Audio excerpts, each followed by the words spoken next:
《如懿传》8位新字辈丫鬟都有点东西在身上。在《如懿传》里有一个团体，那就是新字辈丫鬟，她们分别是如懿的锁心、富察郎华的莲心、金玉妍的丽心、高羲月的墨心、海兰的叶心、苏丽云的可心、陈婉英的顺心、黄启莹的环心。这个团体呢，本身就好像是一个身份的标志，拥有他们的主子跟别人不一样，他们自己呢跟宫里的其他丫鬟比，也要高出一头来。不要小看这8个丫头呀，她们虽然有的人戏份并不多，但也是有点东西在身上的。第一位新字辈丫鬟，郎华身边的莲心。前期呢，她好像还很有福气的样子，一开始呀就在嫡福晋身边伺候。扎沙龙登基后，她一下子就成了皇后身边的大宫女。莲心生性善良，长得呢也很秀丽，但她的一生就像是自己的名字一样，先是被郎华嫁给了扎沙龙身边的太监王钦，只是一个太监倒也罢了，偏偏呀这个王钦还喜欢虐待别人，莲心跟着他自然是苦不堪言。后来他又发现自己的弟妹被富察家拿捏着，自己除了听话之外没有任何别的选择。绝望的他曾经想过跳湖自尽，但是被如懿救下，他还成功揭发了王钦的罪行。虽然从此之后莲心不用再被虐待，可也被郎华疏远。莲心听着他说那些话的时候，心里恐怕也是很悲凉的吧。自己明明一心为他，还被他毁了一生，所以在郎华落水的时候，莲心并未选择呼救。不过最后他还是选择殉主，挺好的一个人，可惜呀，跟错了主子。第2位新字辈的丫鬟，金玉妍身边的丽心。这个名字呀，乍一听上去就是长得好看的意思，果然和金玉妍的风格很搭调的吧。不过呀，金玉妍来的时候自己带了心腹，所以呢，丽心在金玉妍这边并不被重用。金玉妍商量对策都是要和真叔说，丽心在他身边也就是一个八卦消息中转站。不过呀，丽心和莲心相比还是很幸运的，她一直生活的呢还算顺遂，只是呀，她实在没有真叔那个能力，不能好好的为金玉妍出谋划策。第3位新字辈丫鬟，陈婉英身边的顺心。虽然婉英和她的贴身丫鬟在后宫多多少少呢都有些透明，不过呢，咱们这位顺心也和自己的主子一样，一辈子呢都是小透明，可生活却平安顺遂。因为婉英在后宫不争宠不宫斗，别人看她呀就是一个老实人，所以呢也不会找茬什么的。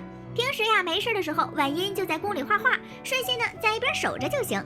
他是一个为自己主子着想的人，一开口呀，不是劝婉英早休息，就是让他顾着自己。海兰黑化背后的神助攻是谁？非叶心莫属。第4位新字辈的丫鬟，海兰身边的叶心，她的名字呀可是有几分暗喻在里头的，说的正是海兰一点都不打扮自己，而且呢，她也一点都不会抢如懿的风头，在后宫呢就像是一片红花当中那片衬托别人美丽的绿叶呀。前期海兰性格怯弱，被人欺负了都不敢还手，最后她身边的湘云叛主联合高羲月一起反口污蔑海兰呢，被如懿救回来之后，叶心还在一旁鼓励她。可以说，从海兰被欺负到最后的描眉黑化，这一路上的艰辛坎坷，一直都是叶心默默地陪在身边。不管海兰让她去做什么，她都会毫不犹豫地冲在第一线。看来咱们叶心也是一个小天使呢。第5位新字辈的丫鬟，高羲月身边的墨心。虽然高羲月也有陪嫁丫鬟，但明显墨心更得高羲月的赏识，让高羲月去争永皇的抚养权，就是他出的主意。后来呀，墨心献给自己主子一个良计，让他在鱼虾里动手脚。高羲月呢，自此成为金玉妍手中的一枚棋子。而且高羲月动过一次手之后，愈发的不可收拾，甚至到了最后，他自己都很讨厌自己这副样子。虽然墨心献计的确是为了主子着想，但造成的后果确实有点坏。如果他没有带着高羲月误入歧途，那他自己可能也不会在离开咸福宫之后得天花去世。如懿传8个新字辈的丫鬟当中，谁的存在感最低？第6位新字辈的丫鬟，黄麒莹身边的环心。这个名字是不是稍微有点陌生？其实啊，环心是8个新字辈的宫女当中出场次数最少的一个。她的主子黄麒莹原来呢是富察郎华的一名侍女。其实黄麒莹在后宫属于胆子偏小的，这一点啊，环心就和她不太一样。虽然她这个人低调，但办事还是可以的。